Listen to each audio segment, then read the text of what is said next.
Primeiramente, meu nome é Cristiano e eu sou fundador da comunidade no curso Sociedade dos Filhos de Deus. O que vocês viram agora foi uma peça teatral falando sobre os índios, sobre a cultura dos índios boitatás.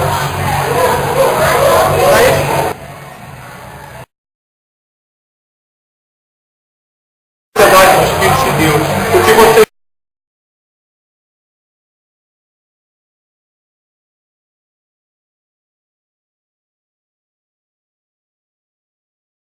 fazer essa peça foi muito legal, poxa vida, nós demos pontos, tudo muito bem, por mim estou muito feliz, poxa vida, muito bem, passei de ano agora com essa peça, né?